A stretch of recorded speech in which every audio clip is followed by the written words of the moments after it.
전라북도가 특별자치도 관련 법안을 연내 재개정하겠다고 밝혔습니다. 법안 추진 과정에서 주요 사업들의 선택과 집중 등 다른 지방과 차별화가 필요하다는 지적입니다. 대한불교조계종 산하사찰의 문화재 관람료가 오는 4일부터 폐지됩니다. 전북은 선운사와 금산사, 실상사, 안국사, 내소사, 내장사, 백년사 등 7곳입니다. 다단계 투자 사기 방식으로 수십억 원을 가로챈 혐의를 받는 40대 A씨가 검찰에 넘겨졌습니다. 정읍에서 옷가게를 운영했던 A씨는 21억 원의 투자금을 받아 잠적한 혐의를 받고 있습니다. 일교차가 커지면서 면역력을 높이는 건강식품에 대한 관심이 높아지고 있습니다. 어르신들이 주로 찾던 쌍화차가 젊은 세대들에게도 인기를 끌고 있습니다.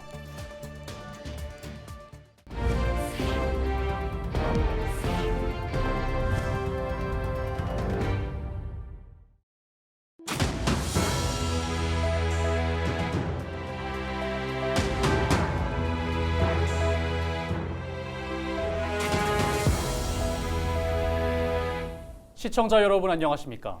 헬로티비 전북뉴스입니다. 전라북도가 특별자치도 관련 법안을 연내 재개정하겠다고 밝혔습니다. 법안 추진 과정에서 주요 사업 선택과 집중 등 다른 지방과 차별화가 선결돼야 한다는 지적입니다. 김너무 기자가 보도합니다. 지역개발과 지방 분권 등 천여 건에 달하는 특례안이 담긴 전북도 특별자치법안. 전라북도는 특별자치도 관련 법안을 연내 재개정하겠다고 밝혔습니다. 지역에 가장 도움이 되는 사업을 하기 위한 특례 규정들을 적극적으로 발굴해서 같이 저희한테 알려주시면 저희가 적극적으로 반영해서 전북특별자치도 특례안 마련 과정에서 전북도의회 등 정관계 인사들은 다른 지방과 차별화된 안들이 필요하다고 지적하고 있습니다. 또 특례안에 담긴 내용 가운데 선택과 집중할 수 있는 안들에 대한 논의 과정이 선결돼야 한다고 강조했습니다. 새만금이나 이 전라북도가 갖고 있는 위치를 최대한 활용해서 이제 아시아로 뻗어나갈 수 있는 이제 특례들을 좀 발굴할 필요가 있고요. 새만금에 너무 여기에 중심을 두지 않고 새만금은 특별법으로 인해서 활용할 수 있는 걸 최대한 끌어내고 특별자치도는 또 여기에서 담아낼 수 있는 전라북도의 강점들을 다 살리는 것이 중요할 거라고 생각합니다. 전북도가 특별자치도를 준비하면서 기업을 유치하여 기업의 규제 완화와 세제 혜택으로 일자리 창출을 하며 교육 환경 조성 및 인구 소멸에 대응하는 특별자치법이 마련돼야 합니다. 특별자치도 발전을 향상시키기 위한 준비도 필요합니다. 전북도의회는 특별법 개정안 법제화 이전에 정책 세미나와 간담회를 개최하는 등 도민 공감대 형성에 나설 계획입니다. 국회를 방문해서 국회의원들하고 정부 부처 관계자들하고 면담이라든가 하면서 저희들이 요구할 수 있는 것, 저희 도민들이 요구하는 것, 위해서 필요한 것 이러한 것들을 최대한으로 반영시킬 수 있도록 그러한 노력을 하는 것이 저희들의 책임이라고 생각을 해요. 내년 1월 전북특별자치도 출범 전까지 법제화 과정에서 험난한 가시밭길이 예상되고 있습니다. 헬로티비 뉴스 김나옵니다. 다단계 투자 사기 방식으로 수십억 원을 가로챈 혐의를 받는 40대 A씨가 검찰에 넘겨졌습니다. 전북경찰청은 A씨에게 특정경제범죄 가중처벌 등에 관한 법률 위반 혐의를 적용해 구속하고 검찰로 송치했다고 밝혔습니다. 정읍에서 옷가게를 운영했던 A씨는 전주와 정읍 지역 지인 10여 명을 상대로 높은 이자 이익을 보장한다며 약 21억 원의 투자금을 받아 잠적한 혐의를 받고 있습니다. 대한불교조계종 산하 사찰의 문화재 관람료가 오는 4일부터 폐지됩니다. 전북은 선운사와 금산사, 실상사, 안국사, 내소사, 내장사, 백년사 등 7곳입니다. 조계종과 문화재청은 지난 1일 문화재 관람료를 면제하는 전국의 사찰 65곳을 확정 발표했습니다. 사찰이 문화재 관람료를 폐지하는 것은 1962년 문화재보호법 제정 이후 60여 년 만입니다.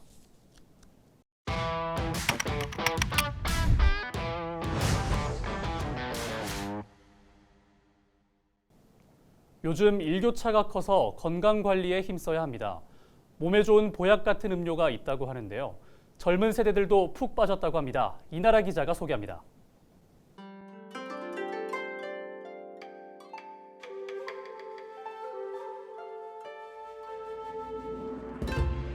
한 잔 먹으면 몸이 따뜻해지고 원기도 회복되는 보약 같은 음료. 중장년층에게는 추억의 음식, MZ세대에는 레트로 열풍에 딱 맞는 음료는 쌍화차입니다. 한약 냄새가 은은하게 나는 이곳은 정읍 쌍화차 거리입니다. 관공서가 많아 다방이 줄지어 있던 거리에 30년 전 쌍화차 찻집이 생기더니 이제는 점포 10여 곳 모두 쌍화차를 팔고 있습니다. 쌍화차 거리에서 쌍화차를 시키면 누룽지와 구운 가래떡, 과일과 같은 주전부리도 함께 나오는데요. 주전부리와 쌍화차에 들어있는 밤과 은행과 같은 견과류를 함께 먹으면 씁쓸한 쌍화차를 고소하고 달콤하게 마실 수 있습니다. 주위를 보니 젊은이들도 볼 수 있습니다. 그들이 생각하는 쌍화차의 매력은 뭘까? 요즘 같은 간절기에 조금 이제 감기도 자주 걸릴 수도 있고 한데 한 번씩 쌍화차 먹으면서 좀 원기도 하고 몸 보양식으로 겸사겸사 이제 커피 대신에도 건강 챙기면서 먹을 수 있어서 좋은 것 같아요. 실제 쌍화차는 건강에 좋을까? 쌍화차의 유래부터 알아봤습니다. 쌍화차의 어머니 격인 쌍화탕은 중국 송나라 태종 때 태평해민 화재 국방이라는 의서에 처음 나왔다고 합니다. 무려 그 역사가 900년이 넘는데요. 조선의 의학자 허준이 편찬한 동의보감에도 나오는데 체질에 관계없이 누구나 마실 수 있는 보약으로 몸의 기운이 쇠약해졌을 때 먹는다고 합니다. 쌍화탕의 효능은 글자에서도 알 수 있습니다. 쌍이라고 하는 것은 두 가지를 이야기하는 거고 화라고 하는 것은 조화를 이룬다 그런 뜻이면서 합쳐진다는 의미거든요. 두 가지가 합쳐져서 끓인 약이다. 그러면 두 종류의 성분이 뭐냐? 주로 음과 양의 균형을 맞춰준다는 그런 뜻이에요. 그럼 우리 몸속에 있는 균형이 음과 양이라는 기와 혈이라고 하는 두 에너지가 있는데 그 기운을 똑같이 합해주는 성분이 쌍화탕의 재료의 주 성분이에요. 쌍화차에는 기본적으로 음의 성질인 백작약, 숙지황, 당귀가 양의 성질을 가진 천궁과 황기, 계피가 들어갑니다. 추가로 양과 음을 조화시켜주는 감초와 대추, 해독작용을 하는 생강 등을 넣기도 하는데요. 쌍화탕과 쌍화차에 들어가는 약재는 같아 그 효능은 비슷하다고 합니다. 성분의 차이는 없이 쉽게 마실 수 있는 것이 차고 쌍화탕은 의약품으로 분류가 되어 있기 때문에 어떤 치료의 목적이 있고 쌍화탕은 식약처 인증을 받은 의약품 약재를 쓰고 쌍화차는 원산지 표시만 하면 되는 식품용 약재를 사용한다고 합니다. 건강에 좋은 쌍화차를 색다르게 즐길 수도 있는데요. 첫 번째는 다방에서 팔았던 달걀 노른자 동동 스타일입니다.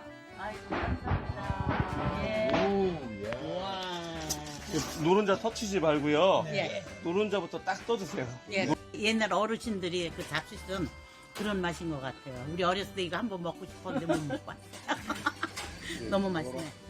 뜨거운 쌍화차에 동동 떠있는 노른자를 살포시 떠서 입안에 넣으면 고소하고 담백한 맛이 사르르 퍼집니다. 그런데 왜 쌍화차에 노른자를 띄우게 됐을까? 독소를 제거하고 나트륨 함량을 낮추기 위해서 그런 띄었다는 말도 있으시고 아니면 또 든든하게 식사 대용으로 해서 띄었다는 말이 있어서 MZ세대 취향 저격 쌍화차도 있습니다. 아이스크림에 쌍화차를 넣어 먹는 아포카토 쌍화차인데요. 쓴 쌍화차를 달콤하고 부드럽게 먹을 수 있습니다. 아이스크림 있으니까 덜 쓰고 맛있다. 집에서도 쌍화차를 즐길 수 있게 나온 간편 쌍화차도 있어 설이나 추석 같은 명절 때 선물로 제격입니다. 지인들한테 이제 건강 챙기라고 선물하기 좋은 것 같아서 그렇게 하고 있어요. 추억의 음식을 넘어 차의 역사를 써가고 있는 쌍화차. 건강도 챙기고 다양하게 즐길 수 있어 지역 먹거리로 떠오르고 있습니다. 지난 1일 낮 12시 10분쯤 부안군 변산반도 고사포 인근 해안가 절벽에서 50대 A씨가 4m 아래 땅으로 떨어지는 사고가 났습니다. 신고를 받고 출동한 부안해안경찰서 구조대는 서프보드를 이용해 A씨를 구조하고 인근 대학병원으로 옮겼습니다.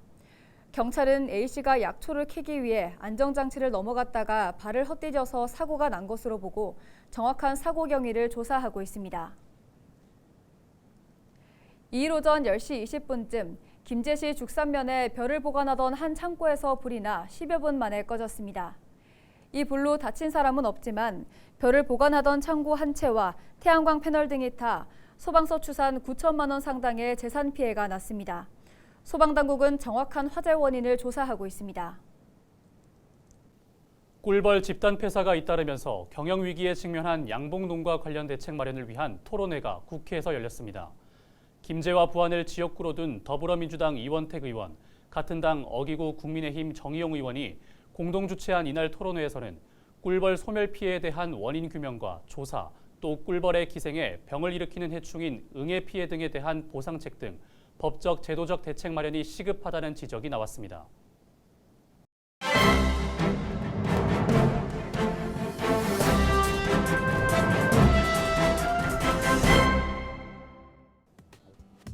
신문 브리핑 전북 도민일보 기사입니다.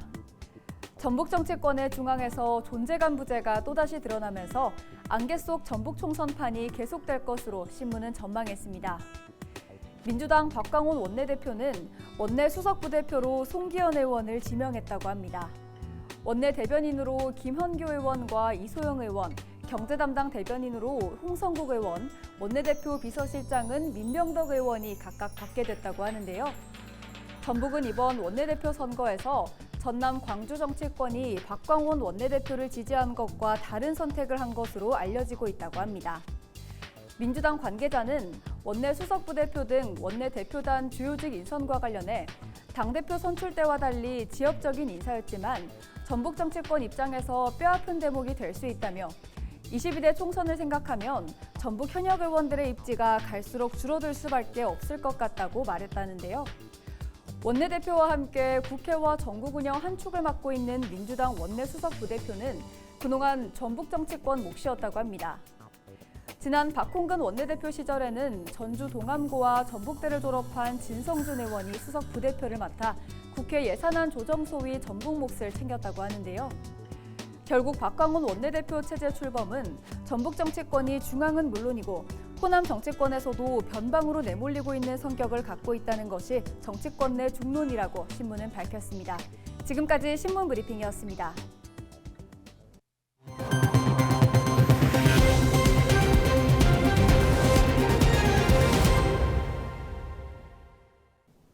정읍과 고창을 지역구로 둔 윤준병 국회의원이 더불어민주당 원내부대표로 선임됐습니다. 더불어민주당은 2일 신임 원내부대표에 윤준병 의원을 임명했다고 밝혔습니다. 이에 따라 윤 원내부대표는 내년 총선까지 주요 현안과 정책 등에 대해 원내 지도부와 논의하는 역할을 하게 됩니다. 최재기 정읍시 의원이 한국 크리에이터 등 100여 개 시민사회단체가 주관하는 올해 대한민국 평판대상 기초광역의원 부문에서 대상을 받았습니다. 최 의원은 석산 개발 등을 둘러싸고 갈등이 이어지고 있는 정읍 상두산 주변 지역민의 행복 추구권 보장과 보행자 중심의 도로 개선을 촉구하기도 했습니다. 또 농촌 기본소득 전면 시행 촉구 건의문을 대표 발의하는 등 주민 복리 증진과 지방자치 발전에 기여했다는 평가입니다. 대한민국 평판대상은 높은 역량과 도덕성, 국가 발전에 이바지한 국회의원과 자치단체장, 지방의원, 국가기관과 공기업 대표 등을 발굴하기 위한 상으로 알려졌습니다. 국민의힘은 1일 김영환 익산시갑 당협위원장을 당대표 특별보좌역으로 임명했습니다. 김 위원장은 전북도 의원 출신으로 서남대학교 총장 등을 지냈습니다. 당대표 특별보좌역은 김 위원장을 비롯해 모두 11명이 임명됐습니다. 신민 임실군수가 KTX 열차가 임실역에도 정차할 수 있도록 전라북도 차원의 관심을 촉구했습니다. 심 군수는 지난 1일 간담회 자리에서 김관영 전북도지사에게 관광객과 35사단 등 임실지역 방문객의 교통 편의를 위해 KTX 열차 정차를 건의했습니다. 전라선 KTX 9개 주요역 중 임실역만 무정차 통과하고 있는 실정입니다. 임실군 방문객 수가 800만 명으로 수요가 급증하고 있는 만큼 임실역에 KTX 정차가 절실히 필요한 상황입니다. 이에 김 지사는 국토부와 국회에 적극 건의하겠다고 밝히며 35사단과 군부대 건의서 등 제출할 서류를 철저히 준비할 것을 당부했습니다. 이상으로 뉴스를 마칩니다. 함께해 주신 여러분 고맙습니다.